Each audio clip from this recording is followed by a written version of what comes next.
Hello and welcome to another lesson today. It's a live lesson, 4 o'clock.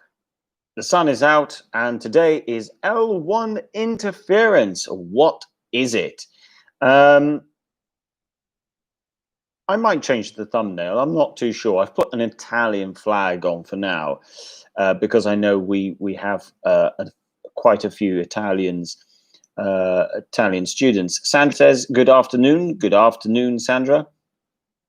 But I am actually going to look at a few languages today, and we are going to look at L1 interference. So how your first language can sometimes cause confusion when speaking English. Alejandra, hello to you as well. Good afternoon. So today we're going to look at Italian, Spanish, Russian, and Japanese. Actually, I know we have Italians and we know we have Spanish speakers. I know we have Russian speakers, and if any Japanese speakers join us, then I will also look at Japanese as well. So good afternoon, Arena F. Welcome to today's lesson. So we are going to look at some languages, and we're going to look at something called false friends in particular. So this is one type of L1 interference that can play a part when you are speaking English or learning English. So it's a good opportunity to see where confusion might be. Evelina says, "Good afternoon." Good afternoon to you as well. So first of all, let me explain one or two things. L1 stands for your first language. Okay, so your first language is, if you speak Spanish, Spanish is your first language. If you're from Italy, Italian is your L1. Now, interference. Now, interference is a good word to know. Stefano says, "Good afternoon." Good afternoon, Stefano. Welcome to today's lesson. Lovely to see you here. Then we have interference. Now, in this context, interference is a cause that can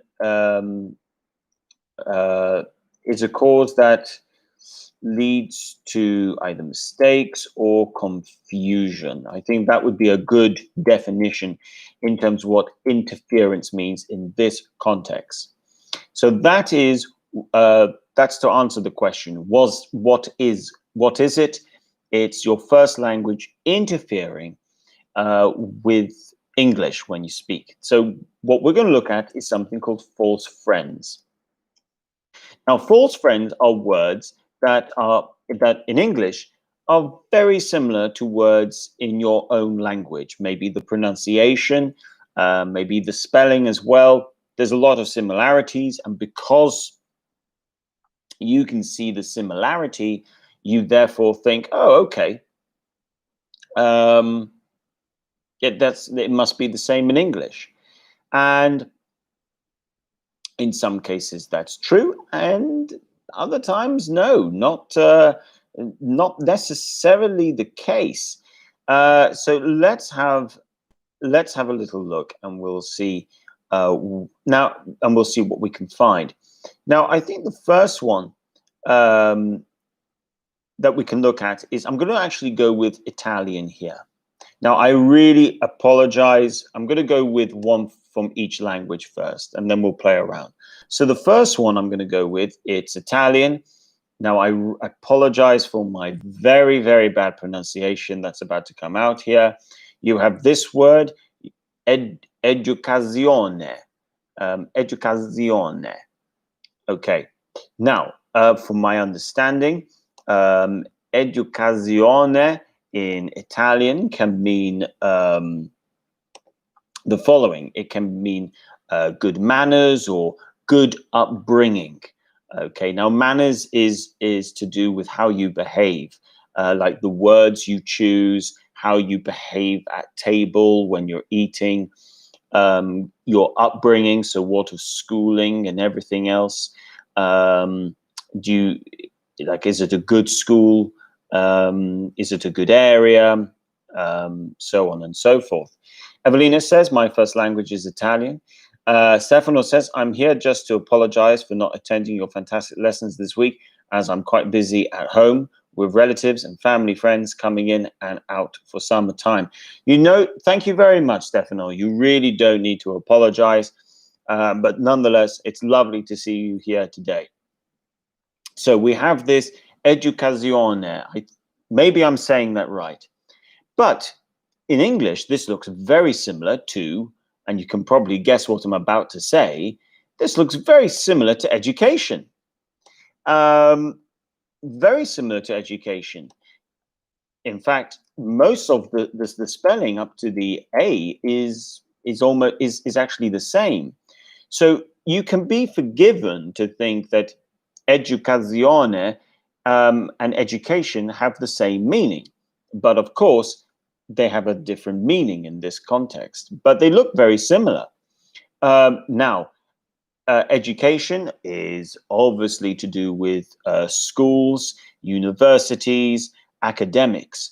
So in Italian, the more appropriate words that you could use that are for the meaning of education in English in Italian would be, now again, please forgive me for my terrible Italian, istruzione, insegnamento, and pedagogia.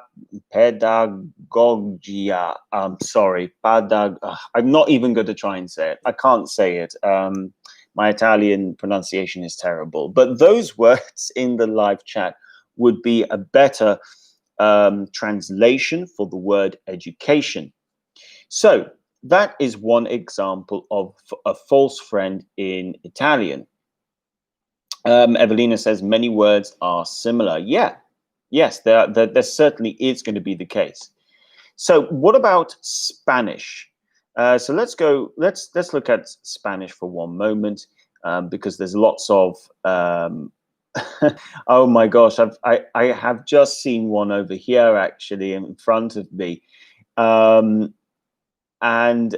it's a really, really funny one actually when I think about it, but I'm not going to go with it just yet.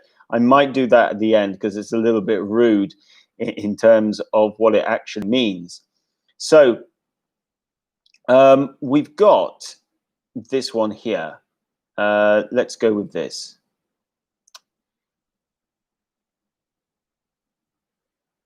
So we have this word here. Now I'm going to ask, because I know we have Alejandra here. Actually, Alejandra, maybe you could tell me, in Spanish, is it similar to Italian or closer to English? Okay, so Alejandra says, oh gosh, how do you say that in Spanish? Educación? No, what's the sk sound? Is it Actually, I'm not sure what the k sound in the C is in Spanish. I had learnt it and I've completely forgotten. No, it's not going to be the TH. I'm not sure. Stefano says, I'll see you all next week. Have a joyful mid-August day, dear teacher. Bye for now. Cheers, everyone. Okay, thank you very much, Stefano. See you later on. So it's C. Okay, C. Right. Okay. So education. I'm guessing the word educación, maybe, in Spanish is closer to the meaning in Italian. So in Spanish, we've got this. Again, apologies for my terrible pronunciation. Lectura. Maybe Alejandra, you could tell us what lectura means. Now, now you can see that it's very, very close to the word lecture in English. And in English, you can see the word lecture. So it's a very, very similar spelling, but they have different meanings. Now, if I'm not mistaken, I believe that lectura is actually reading. Yes, am I right in thinking that, Alejandra? Lectura is reading in Spanish. So yeah, I mean, it looks very similar to lecture, and I think lecture in Spanish is more like conferencia, which looks a bit like conference. Yes, Alejandra says. Okay, so yeah. So actually, while we look at that, the closer words we can use for the English word for lecture would be maybe charla or conferencia. Now, conferencia looks very similar to conference in English. So we can see that there are these similarities in spelling, but the meaning is just slightly different. Evelina says in its Italian is lettura. So am I right in thinking, Evelina, that lettura in Italian is read or reading? Because I imagine that Spanish and Italian is probably just a little bit closer to meaning than English. Now, I know that we have one person here who also speaks Russian, so I'm going to give an example in Russian as well. Excellent, very good. Well, at the same time, I'm learning a bit about other languages as well, so we're all kind of learning here. We'll eventually enter like a sort of a guessing sort of activity where we need to try and think what it might be. So I'm going to write in eventually a word in English, and you guys, or an actual word in your language, and you guys have to think what the false friend is and what the meaning is. I'll demonstrate in a little bit how that works. I'm just going to show this one here. Now, this is for Russian. Now, in Russian, you've got this, you have this word. Now, when you look at it in English, it looks like bog. Maybe the pronunciation is a bit similar. In Russian, I think it's written like this over here. Now, in Russian, this means God. But in English, this word bog has two other meanings, really different as well. So you've got one which is like a muddy, when you not grass, but when you're in the countryside, you've got a lot of brown on the floor. Well, that's mud. And when it's wet, it becomes muddy. And then you can have something called a muggy bog. And a muddy bog is land which is very muddy and wet. Very muddy and wet soil. Okay, so you've got the grass growing, and underneath the brown, the dark brown is soil or mud. So bog means very muddy and wet. Bog, I should add, is also another word for toilet as well in English, in UK English. So again, this is a false friend, and it has a really different meaning. Irina F, I think you speak Russian. Well, I think you speak Russian, so maybe you can confirm that for me. And then we're going to go into this activity now where we need to try and guess, tell the difference. Okay, if this is the false friend, what is the actual correct word? So we need to guess what the false friend might be. And then we need to think of what the more correct alternative to the word might be as well.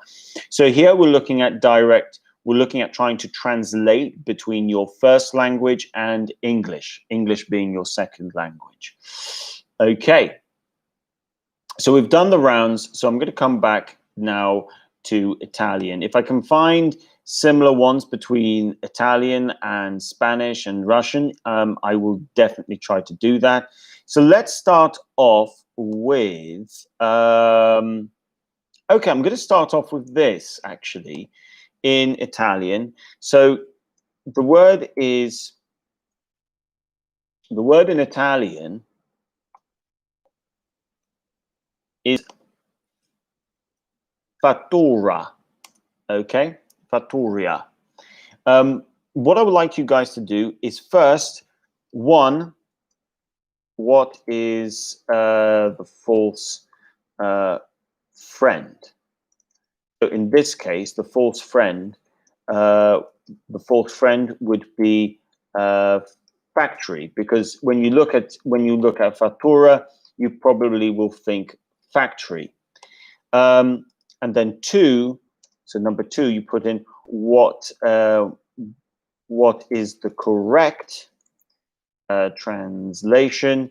In this case, you would put farm. So that's the way this activity is going to work. I'm going to write a word in your first language, and you need to say, first tell me, one, what is the false friend, and two, what is the correct translation. So let's see how you guys do with this. So I'm going to post a one for each of the languages that we're looking at.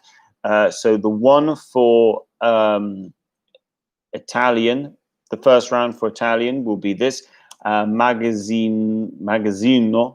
Sandra says, I know an example for Germans. Gift is in German poison, and in English present. Wow. Yes, that is one hell of a false friend, Sandra.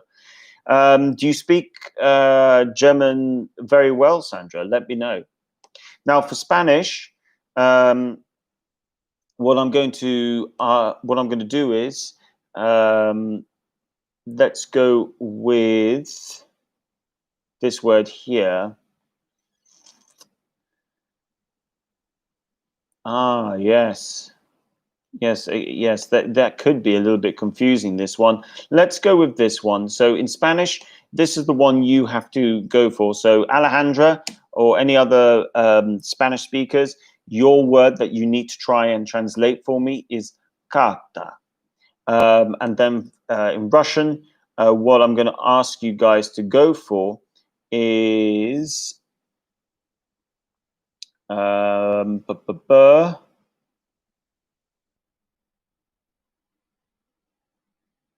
Ooh, I wonder if I got it wrong before with the Russian one. I might have got the Russian one different. Okay, let's go with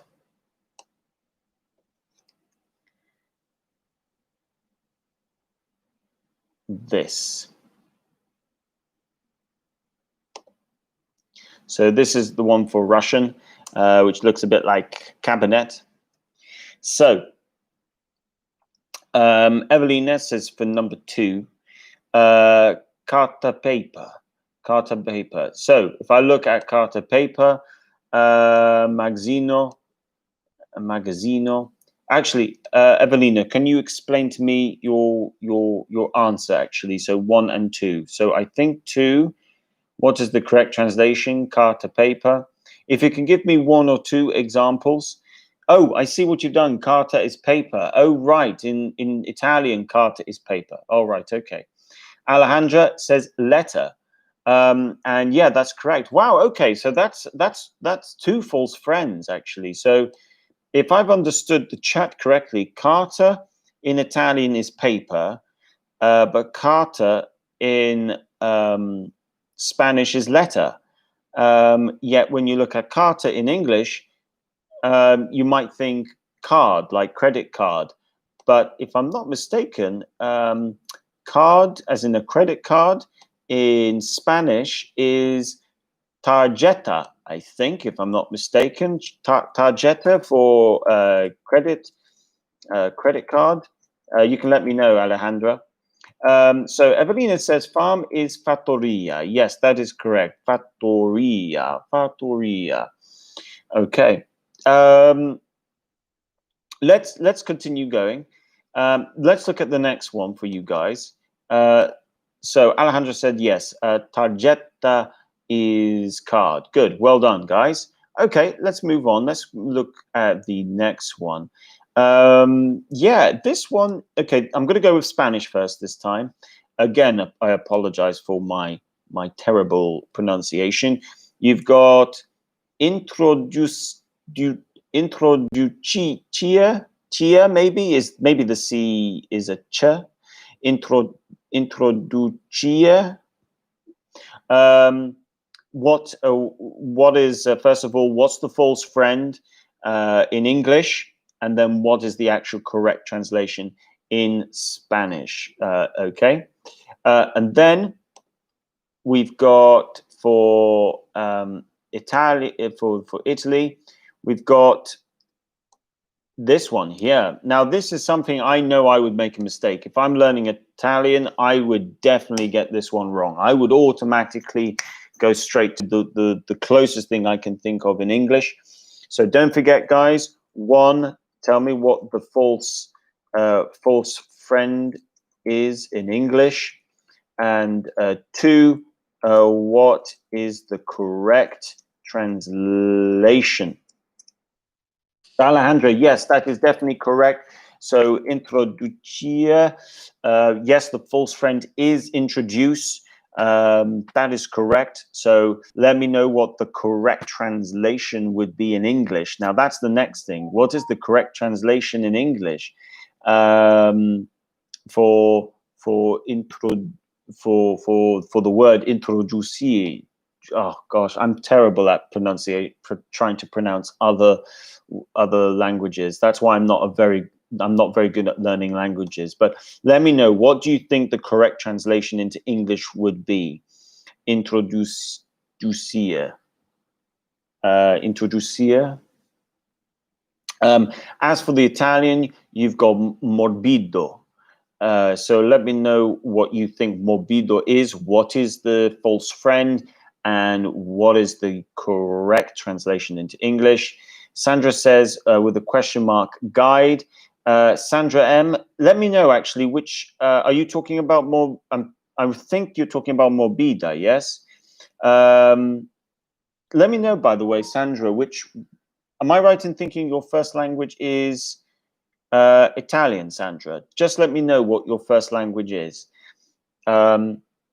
I can't remember if it's Italian or Spanish, so I apologize because I'm a little bit, I'm not too sure. I want to make sure I get everyone's first language in here. Evelina says soft is morbido, but we also use soft. Okay, very good. Can you tell me what the false friend is? The false friend is in English. What word we would use in English? Okay.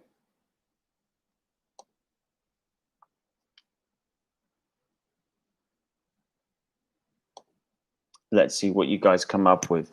So, German, excellent, fantastic. Thank you very much, Sandra. So let me, I'm just going to go and I'll introduce some German false friends because we need to have that in here. So 1 second. I'll just bring this up.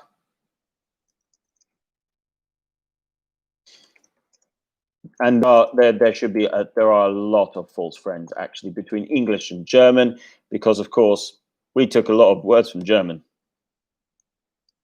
Okay, I'll tell you what. I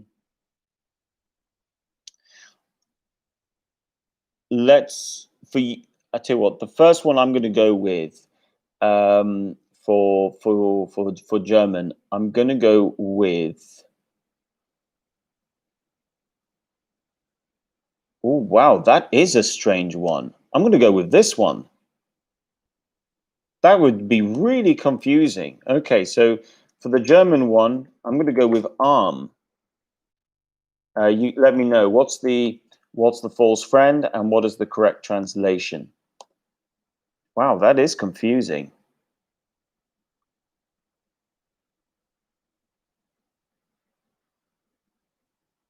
If I've understood it correctly. Okay. Well done, by the way. So let's just look at one last thing. The correct alternative for introducia. Well, first of all, what is the meaning? The meaning, obviously, if we look at introducia, according to what I'm looking at, is to insert. And obviously the false friend is introduce. Now, I believe in Spanish, the word to introduce someone is, again, it's another false friend really, is presentar. But presentar that looks a bit like presenter in English, meaning someone who presents a program. Italian, okay, the false friend is morbid in English. And morbid in English has a very sad meaning, but the Italian translation for morbid is actually morboso, morboso, meaning really, really sad. Okay. Evelina says introdurre in Italian. Now I'm guessing introdurre is the same as Spanish to insert. That's what I'm guessing. Okay. Well done, guys. Let's continue. I'm just gonna add one more to it. I'm gonna go with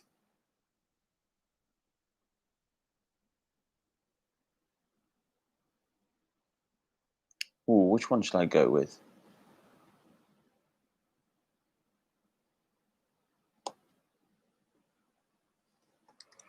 The other one I'm going to introduce over here, arm can be paw or as subject, a part of the body. Yes, the one I was thinking of there, Sandra, was paw. So I'm going to give you this one. This is your next one in German. Okay. Let's quickly look at Spanish. The other one I'm going to go for in Spanish is, okay, this one is definitely a massive false friend. So in Spanish, so this is for Alejandra, this is gangas, okay, gangas. And the other false friend in Italian that we're going to go with is going to be, actually, to be honest, this, again, when I look at this for me is, I would make this mistake every single time. Romanzo. So Alejandro, bargains. Yes, that is correct. That's exactly that's the correct translation for gangas. So gangas in English would be bargains. So well done there. That is correct. Do you know what the false friend would be in English? Looking at the word, do you know what the first English word we could write that looks a little bit like gangas, that where the confusion might lie? I'll give you a clue. It is a group of criminals together. Not quite necessarily maybe a bit like a mafia, but there's a slightly different word that we have in English, really, really similar to the spelling of gangas. But well done, Alejandro. You've identified the correct translation, gangas, into English, which is bargains. Let's see if you can think of what the English word, what the false friend might be.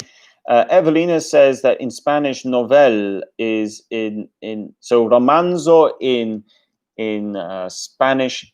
Sorry, I'll start again. So romanzo in Italian is novel in English. Well done.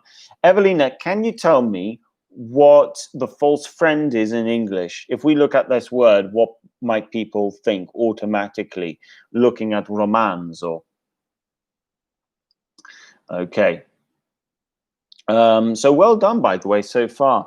We're doing quite well. I feel like I'm learning as well. I don't know why I didn't do this.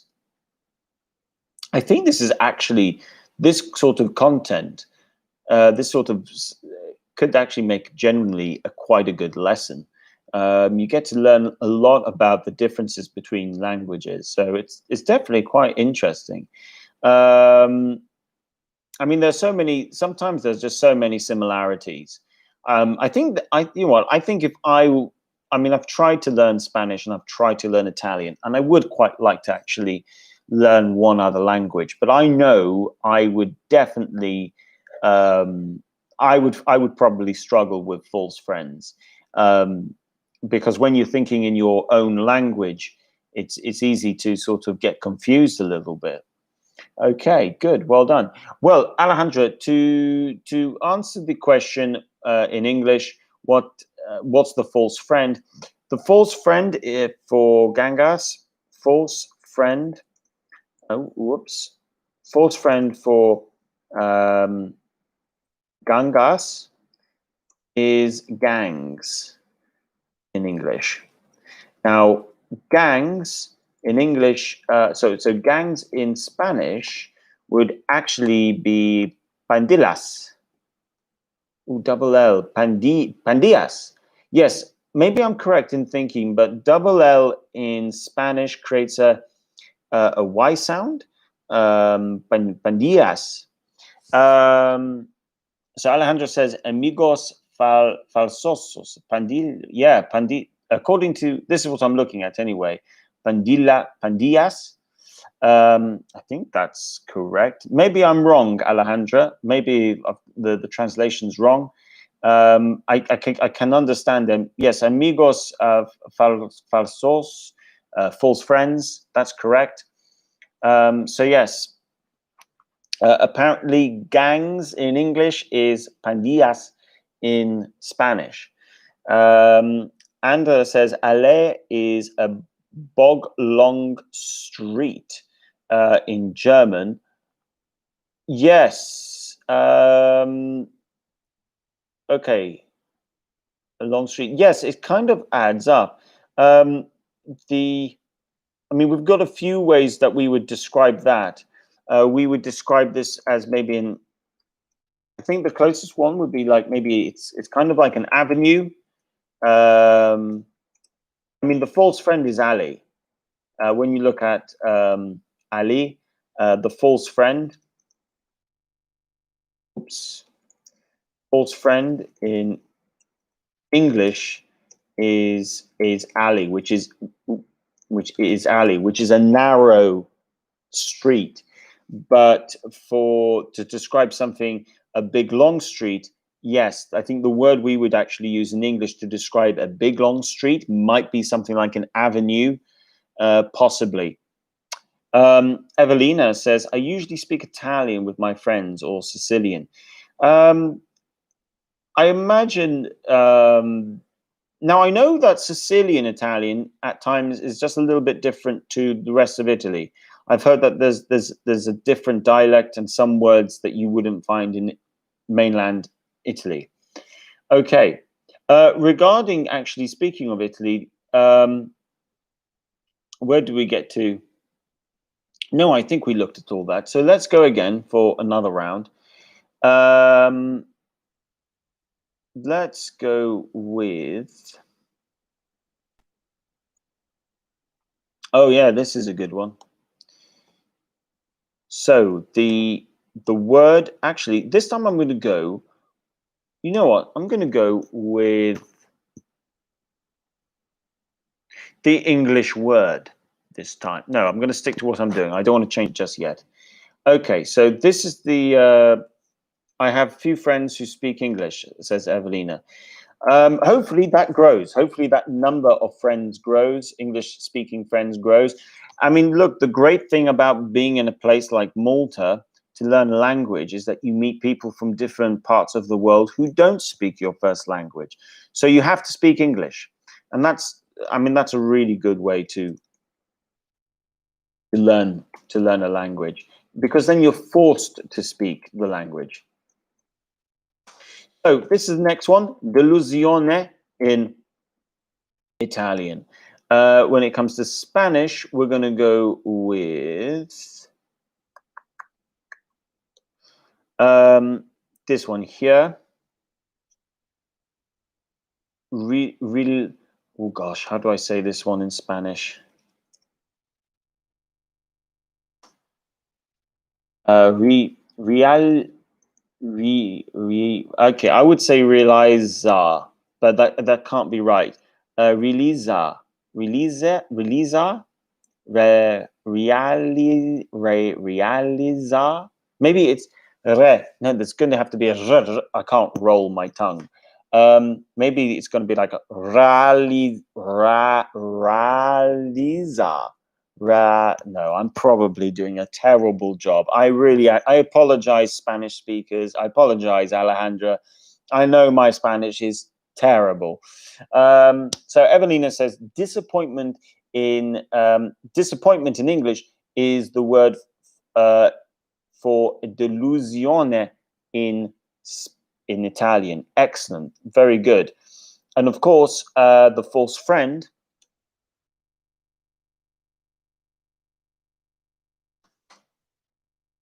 in English is delusion, which in Italian is actually, Evelina, can you tell us what delusion in what the correct translation of delusion is in Italian? Alejandra says perform. So I'm going to, yes, that is correct. That's the correct translation. Well done, Alejandra. Really good. So can you tell me, Alejandra, what would be the correct translation into Spanish for to realize?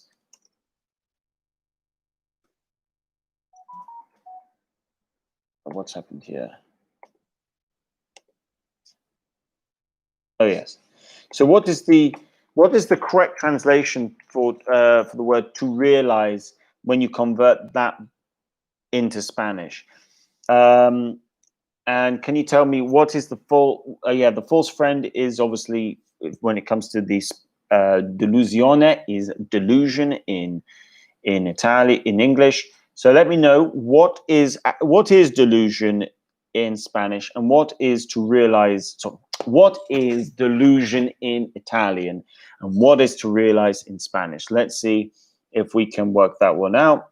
I mean, I have answers in front of me. How are we doing with the German? That's it. I need to add another German. Actually, here we go. Ooh, this one's quite good. No, I'm not going to go for that one. Let's go with... Yeah, this one could be quite a good one. So it looks so similar, so similar. So you got caution. It looks like caution anyway. So that's German. So let me know, Sandra, about what the correct translation is and what the false friend is of this caution. Okay, so Alejandro says the correct translation into Spanish with the word realize is deception. Deception. Well, yeah, basically it looks like deception. So that's another false friend, funnily enough. I think I'm guessing you're right. The word I have in front of me, Alejandra, maybe you could confirm, is dase and cuneta. But I'm guessing maybe that's the case. Maybe you can tell me if this translation is correct or incorrect. Evelina says, un falso amico è una delusione. False friend is false friend is delusion. Yes, correct. Well done, Evelina. Good stuff. Okay.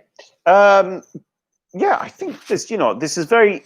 I should probably have started to take notes while looking at this. It certainly is.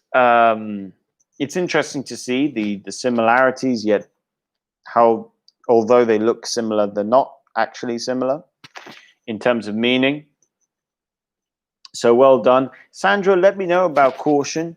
I don't know how to say this in German, actually. Alejandro says realize. Okay, excellent. Yes, thank you so much. Okay, we've got time for one more. We have time for one more. What I'm going to ask you is... Actually, I'm going to give you guys the opportunity to ask me if there's any words that you get confused with because they look really similar to a word in English. Maybe you were doing something recently and you were trying to find the word and you came out with the false friend. So we've got 5 minutes left. I'm going to give you guys the opportunity to share with me any false friends that you sometimes get confused with, or if you're not too sure what the correct translation of a word is. So feel free to ask me or share with me your thoughts. Yeah. Oh, by the way, guys, just to remind you, tomorrow is preposition review. So yeah, tomorrow we are going to be looking at prepositions.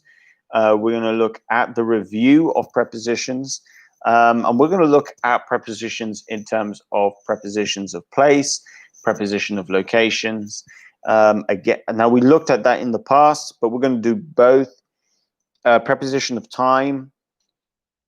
Those are the two areas I'm going to focus on tomorrow, because there's more that we can do with that. We haven't done a preposition lesson, a proper preposition lesson in a while. So I think having a look at that would be a good idea. So guys, yeah, let me know. We've got a few minutes left of the lesson. Let me know if there's any false friends you get confused with in Italian or Spanish or German. I know there's a few. I mean, look, I haven't said one, but I do know that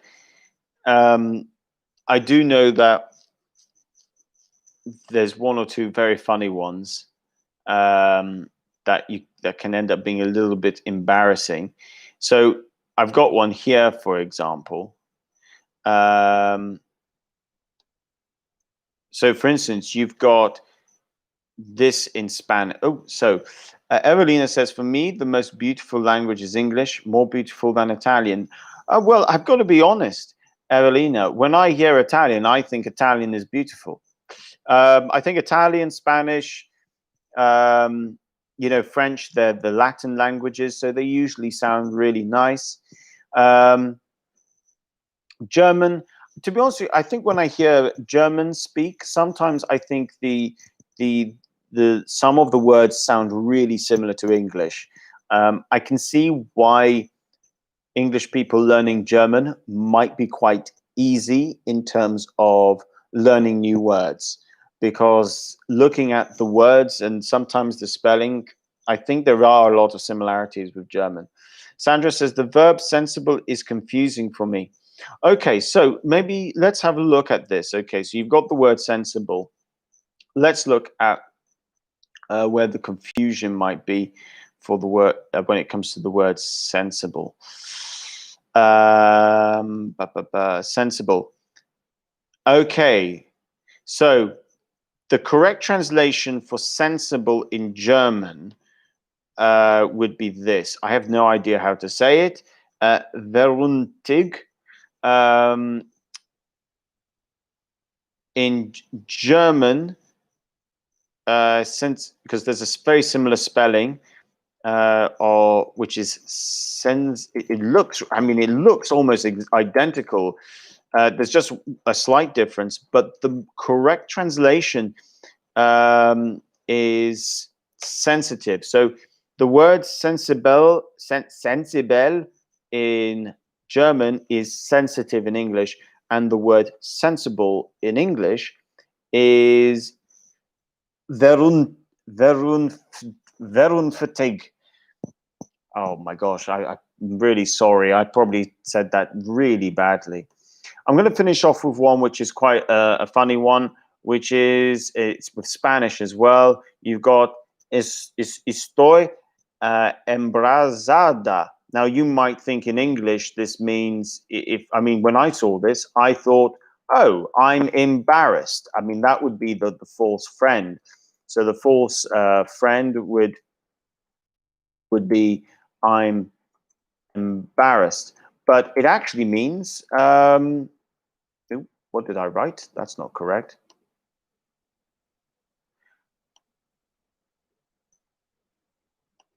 I'm embarrassed. Yeah, that's correct, Alejandra. Yes, The correct translation, estoy embarazada, is I'm pregnant. Evelina, so Sandra says in German is the meaning sensitive. Yes, that's correct, Sandra. That it is.